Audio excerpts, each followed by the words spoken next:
Hello दोस्तों, आज मैं आप लोग को स्टेज ऑफ स्लीप के बारे में बताऊंगा। जो हमारा जो है साइकेट्रिक का जो टॉपिक है। तो जो स्टेज ऑफ स्लीप है उसको डिफाइन किया गया है। जो ब्रेन में जो वेव बनते हैं उस वेव के हिसाब से इस जो स्लीप के जो स्टेज है उसको डिफाइन किया गया है। तो स्लीप जो है दो प्रकार के होते हैं। एक होता है NREM, जिसको हम नॉन रैपिड आई मूवमेंट बोलते हैं, जो कि इसका अदर नाम ऑर्थोडॉक्स स्लीप होता है। जो और इसको सिंक्रोनाइज स्लीप भी बोलते हैं। तो जो नॉन रैपिड आई मूवमेंट वाला जो स्लीप है उसमें जो है 4 स्टेज होते हैं। जिसमें जो फर्स्ट स्टेज है उसमें जो ब्रेन में जो है थीटा वेव बनता है। और जो दूसरे स्टेज में स्लीप स्पाइंडल्स बनते हैं। और जो तीसरा जो स्टेज है उसमें डेल्टा वेव बनता है। और चौथा स्टेज है उसमें बीटा वेव बनते हैं। तो जो तीसरा और जो चौथा स्टेज है जिसमें डेल्टा वेव और बीटा वेव बनता है, यहाँ जो है डीप स्लीप के दौरान बनता है। तो जो थर्ड और चौथा जो स्टेज है जिसमें डेल्टा वेव और बीटा वेव बनता है उस टाइम डीप स्लीप होता है। और डीप स्लीप में जो है इसमें जो है डीप स्लीप में टीथ ग्रंटिंग होता है, जिसमें दांत किटकिटाने जैसा आवाज़ आता है। और बेड वेटिंग होता है।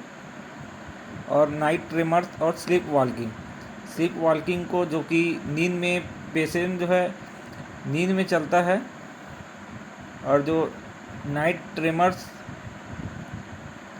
जो है डरावने सपने आते हैं। जो जो नॉन रैपिड आई मूवमेंट में जो नाइट ट्रेमर्स आते हैं जो कि हमको याद नहीं रहता। ये जो सब जो नाइट ट्रेमर्स है वो याद नहीं रहता, जो कि नॉन रैपिड जो है आई मूवमेंट में आता है।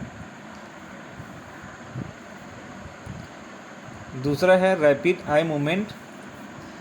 इसमें जो है इसको जो है पैराडॉक्सिकल स्लीप भी बोलते हैं और डिसिंक्रोनाइज भी बोलते हैं। इसमें जो दो वेव बनते हैं ब्रेन में, एक है बीटा वेव, एक है अल्फा वेव। इसमें जो पेशेंट है वो डीप स्लीप में नहीं रहता है, अवेकिंग स्लीप रहता है। It is also known as awaking sleep. इसमें जो मसल्स का टोन है वो डिक्रीज हो जाता है, रैपिड आई मूवमेंट होते हैं।